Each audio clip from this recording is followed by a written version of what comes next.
Hello YouTube, the time has come, all the products are finally out. I've done the individual impressions or reviews of the different books that have been released so far. Now it's time to talk about the edition as a whole.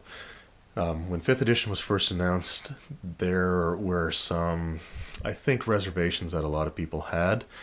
Wizards said they basically wanted to create the Ultimate Edition of D&D, and they wanted to create something that was basically a blend of all the different editions, kind of combined into one whole, which I don't think anybody really had high hopes for.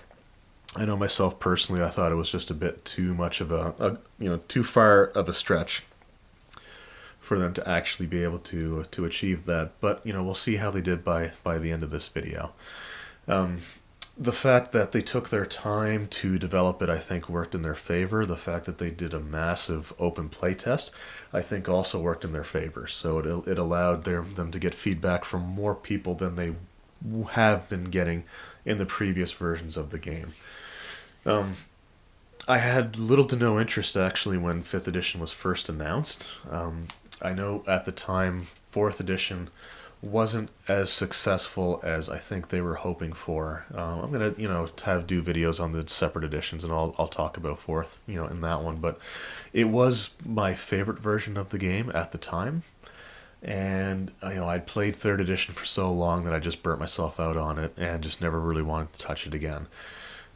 At the time that 5th edition was announced, or D&D Next was announced, it was still at a point in time in which Pathfinder was still picking up momentum, and a lot of speculation was that they were going to do this basically to compete with Pathfinder. And at that point, it seemed to me like the natural conclusion to that is they were going to go back and create, basically another version of 3rd edition D&D, which I just, wasn't interested in at the time. So I stayed away from it, not particularly interested, and, enough time went by where I wasn't paying attention to regular updates that as the finished product approached, I was a bit more interested, and I decided that, what, I'm going to get at least the core books, and, I'll judge it from there and see how it goes. Now, all the core books are out, the first campaign's been released, and of course there's the starter set there. So, what do I feel about 5th edition D&D? Well, it's probably not going to be a surprise to anybody who's watched my previous reviews of like the Player's Handbook, Monster Manual, even the Rise of Tiamat or Tyranny of Dragons campaign. I love 5th edition D&D, and I didn't think I would. I was actually quite surprised, but as soon as I got this book, it was kind of a game changer. Is it the Ultimate Edition? It's actually a lot closer than I think anybody ever thought they could come. They really did blend a lot of elements from the previous editions, and they did it in a way that actually, works and doesn't feel like they're just tacking on elements from the previous ones for the sake of saying that it's a blend. The classes are structured in a way that's similar to 3rd in terms of the basics, getting abilities and stuff like that at each level. The types of abilities that they have are more like they were in 3rd edition. But they have a lot of them have archetypes or focuses that are very similar to the 4th edition Paragon Paths, for example. The basic mechanics of it, when you get into combat, it flows at a quick pace that feels a lot more like the AD&D combat systems. In terms of, you just kind of get out there, you roll the dice, there's not a lot of extra stuff that you have to worry about. It's, the attacks of opportunity are almost non-existent, so you don't have to worry about figuring out how you were going to move around. And also 4th edition was also quite tactical. So I like the system, but the combats could take a while because you kind of had to ponder, look at your areas, how many squares it took up, and anyway, it seems like they really streamlined a lot of that with 5th edition. I like that the classes are all good at what they do. When I looked at proficiency bonuses at first, seeing that it only went up to +6, I wasn't particularly happy with that. I didn't know how well it was going to work. When you look at historical editions of D&D, like 3rd edition, for example, had some monsters with armor classes in the high 30s or 40s. So, I mean, something like a +6 bonus wasn't going to help you with anything like that. They did a really good job of reining everything in. So your DCs are, for your spells and stuff, are not going to get ridiculously high. Your armor classes aren't going to get ridiculously high. I mean, you really are hard pressed to do much beyond 20, which feels again like the first edition and second edition AD&D, where you had -10 as your best armor class, which is the equivalent to 20 armor class now in the newer ones. The classes themselves, I think, are all designed well. I like classes that I never would have considered before, like the Bard, if you watch my videos on those, and I'll get to doing the other ones at some point. I promise. But stuff like that they made really well. Everybody that I gamed with so far with 5th edition, universally agree that the background system is absolutely fantastic with your ideals, your bonds, your flaws. They're just all great, and it's a really great tool for DMs if you're trying to figure out how people in the group kind of know each other. So that works really well. The rule system is simplified enough that everybody kind of knows how it runs and how it works.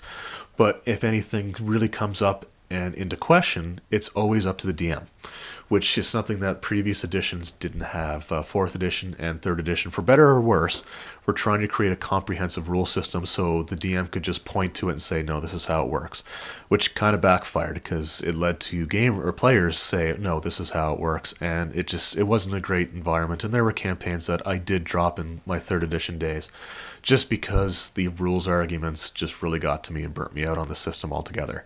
So the fact that the DM has final call on just about everything is, a throwback to 1st edition and 2nd edition AD&D.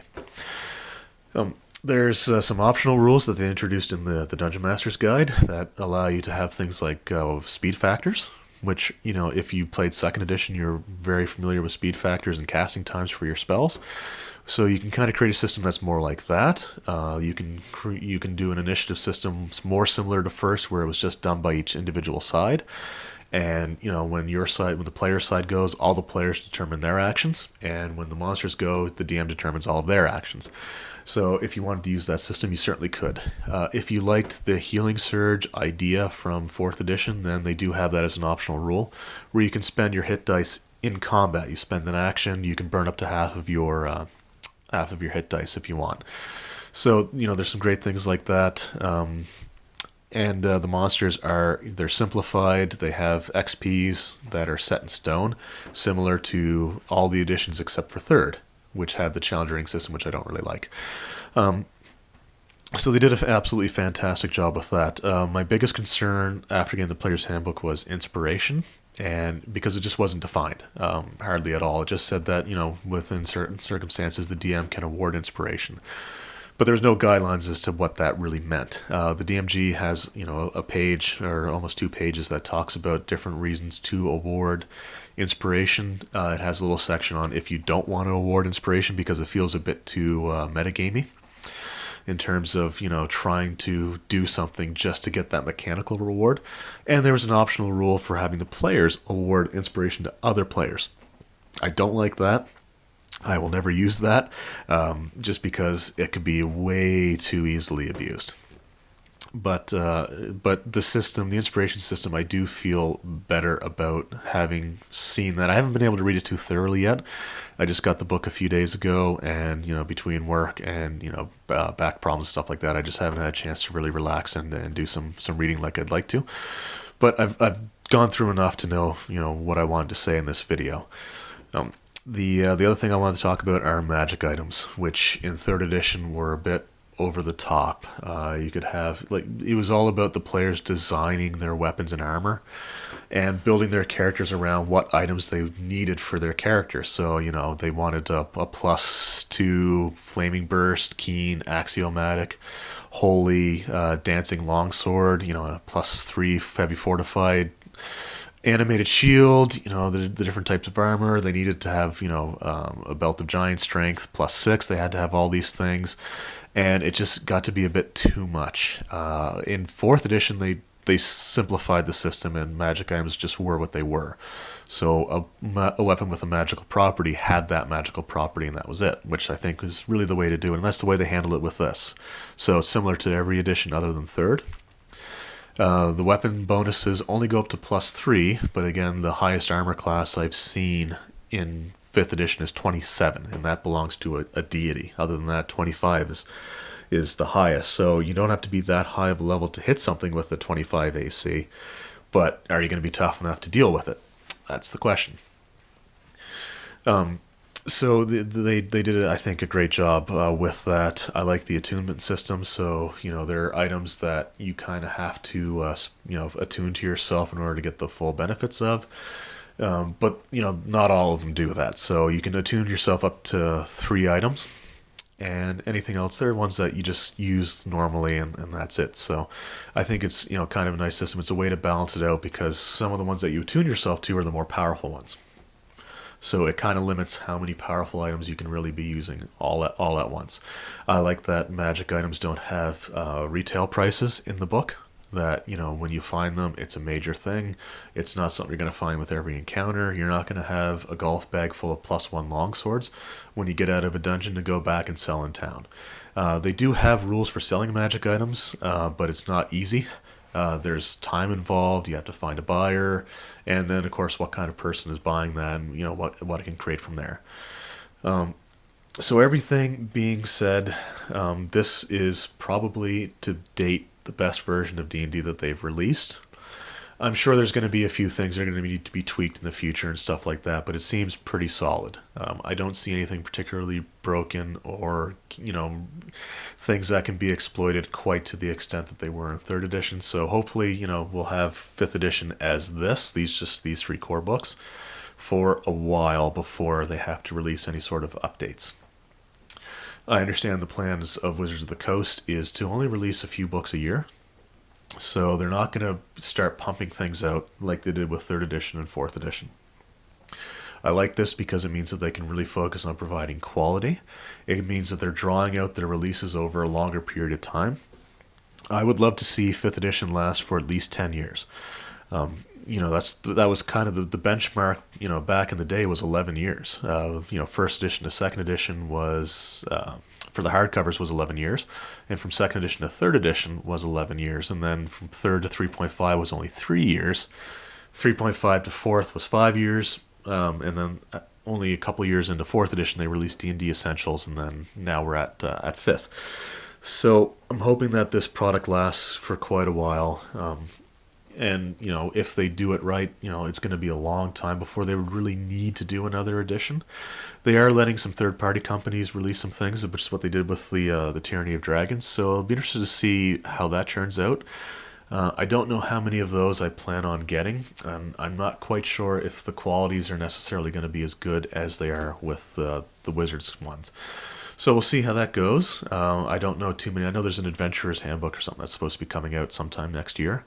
I think it was Sasquatch Games doing that. This is Kobold Press that did the Tyranny of Dragon stuff. But at the end of the day, this is an absolutely fantastic version of the game. Anybody who's played D&D, anybody who currently plays D&D, you really owe it to yourselves to check this out. The prices are a bit high, so I hate to do this, but unless you have a local store in your area, certainly support your local stores, buy them from there. If you don't have a local store, which I don't, the nearest one's over an hour away, then, online's kind of going to be the way to go with this, because the prices are so much more reasonable. Instead of paying, $60 a book or $70 a book, you're only getting like, 30, little over 30 for each one. So, but if you are a fan of D&D or role playing, if you played D&D in the past and haven't, touched it for a while, check it out. At the very least, download the free rules off the Wizards of the Coast website and see if this is something that might be of interest to you. I give it a recommendation, a huge thumbs up, and I'm looking forward to actually running a campaign of this. I'm going to be doing an online one through Google Hangouts, based on a group on Facebook, One Shot RPG group. So I'll be setting that up at some point in the near future. I may provide some updates if you'd like, but at the end of the day, 5th edition D&D is amazing. Pick it up, get it, do whatever you can to support Wizards of the Coast, and I'm hoping to see this for a long time on shelves. I want this to be, the ultimate edition that they said they wanted it to be, and they're pretty much there, I think, as best as they could possibly do. So that's it. That's my review of 5th edition D&D. Go buy it if you haven't already. And, thank you very much for watching. In the next few videos, we'll be getting back to the classes and maybe some rules clarifications. So anyway, have a pleasant evening. Thank you very much for watching, YouTube.